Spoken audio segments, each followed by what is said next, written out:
নমস্কার, রত্না সিম্পল ব্লগে আপনাদেরকে স্বাগত জানাই। চলে এসেছি আবারও একটা নতুন ভিডিও নিয়ে। আজকে বানাবো বেগুন দিয়ে লোটে মাছের ঝাল। এই যে লোটে মাছ আমি ধুয়ে নিয়েছি আর আলু আর বেগুনও কেটে নিয়েছি। এটা আলু বেগুন দিয়ে করব। এবার কড়াইতে তেল দিয়ে দিয়েছি, তেলটা গরম হয়ে গেছে, খুন্তি দিয়ে চারিদিকে মাখিয়ে নিলাম কড়াইয়ের। আলুগুলোকে প্রথমে ছেড়ে দিলাম, এগুলোকে লাল লাল করে ভেজে নেব নুন আর হলুদ দিয়ে। বেশ খানিকক্ষণ ধরে উল্টে পাল্টে ভেজে নেব, কারণ নতুন আলু তো ঠান্ডা হলে কেমন শক্ত হয়ে যায় জানি। যাকে আলুগুলো ভাজা হয়ে গেছে, তুলে নিলাম এবং ওই তেলের মধ্যেই আমি এবার বেগুনগুলোকেও একই রকমভাবে ভেজে নেব। তা ভাজা হতে হতে বন্ধুরা, কে কোথা থেকে আমার ভিডিও দেখো একটুখানি অবশ্যই জানাবে। আর আমার ভিডিও কীরকম লাগে, আমার রেসিপিগুলো যদি ট্রাই করে থাকো, খেয়ে কীরকম লাগলো সেটাও আমাকে জানাবে, তাহলে আমি খুব খুশি হব, ভালো লাগবে আমার। যা বেগুনগুলো ভাজা হয়ে গেছে, তুলে নিলাম আমি। কড়াইতে আরও বেশ খানিকটা তেল দিয়ে দিলাম, তেলটা গরম হয়ে গেছে। আবার একটু কড়াইয়ের গায়ে মাখিয়ে নিলাম। এবার দেখতে পাচ্ছ অনেকটা পেঁয়াজ কুচি, প্রায় 3খানা বড় সাইজের পেঁয়াজ কুচি। এবার পেঁয়াজটাকে আমি ছেড়ে দিলাম, এটাকে বেশ খানিকক্ষণ ভেজে নেব। ভাজা হচ্ছে বন্ধুরা। তো যেটা বলি আর কি, প্রত্যেকদিন আমার ভিডিও ভালো লাগে থাকলে লাইক কমেন্ট করবেন, শেয়ার করবেন আর সাবস্ক্রাইব করবেন, কারণ আমি বলতে ভুলে যাই, তাই আগের থেকেই বলে দিলাম।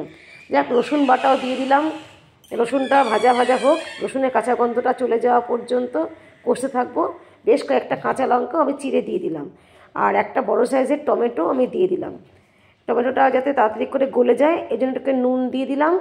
আর এর মধ্যে সমস্ত মশলা এবার দিয়ে দেবো, হলুদ সবই দিয়ে দেবো এখানে। এবার টমেটোগুলোকে একটুখানি ভেঙে ভেঙে দেবো, কেন টমেটোগুলো তাকিয়ে তাকিয়ে থাকলে ভালো লাগবে না, তাই হলুদ দিয়ে দিয়েছি। এবার বেশ খানিকক্ষণ কষিয়ে নেবো। দেখতে পাচ্ছ পেঁয়াজ সুন্দর কালার এসে গেছে। এবার ভেজে রাখা সবজিগুলোকে দিয়ে দিলাম, আরও বেশ খানিকক্ষণ আমি কষিয়ে নেব। দেখতেই পাচ্ছ বন্ধুরা কি সুন্দর দেখতে হয়েছে কালারটা। এবার আমি মাছগুলোকে দিয়ে দেবো, তাই জায়গা করছি আমি, কারণ এই মাছগুলো খুবই নরম হয়। একটু হলুদ মাখিয়ে নিলাম। এবার আলতো হাতে মাছগুলোকে আমি ছেড়ে দেবো। ছেড়ে দিয়ে এবার মাছগুলোকে বেশি নাড়াচাড়া করব না, কারণ খুবই নরম মাছ, তাও একটা গোটা থাকবে না, সবই ভেঙে যাবে, তবুও চেষ্টা করব। যাক, আলতো হাতে মাছগুলোকে নাড়িয়ে যাচ্ছি আমি। মাঝে মাঝে এই মাছে প্রচুর জল ওঠে, তাই আলাদা করে আর জল দেওয়ার কোনো ব্যাপার নেই, মাঝে মাঝে শুধু একটুখানি নাড়িয়ে যাব। আর শেষ পর্যায়ে হয়ে গেলে মাছগুলোকে ভালো করে একটুখানি ওপর থেকে ধনেপাতা ছড়িয়ে দেবো। আর এই মাছে বেশিক্ষণ মাঝে একটা লঙ্কা দিয়েছিলাম, ঝালটা লঙ্কাগুলো বেশি একটা ঝাল নেই। এবার দেখতেই পাচ্ছ ধনেপাতাগুলো কি সুন্দর সবুজ, আর রান্নাটার কালারটা লাল লাল, তারপর সবুজ সবুজ ধনেপাতা, কি দারুণই না হয়েছে, আর খেতেও না জানি কত সুন্দর হবে। তাই এই ছিল আজকে আমার রেসিপি, বেগুন দিয়ে লোটে মাছের ঝাল। তো বন্ধুরা, যদি আমার ভিডিও ভালো লেগে থাকে, আমি আগেও বলেছি, লাইক কমেন্ট তো অবশ্যই করবে, আর আমার ভিডিওগুলো অবশ্যই ট্রাই করবেন, আর সাবস্ক্রাইবও তো করবেই।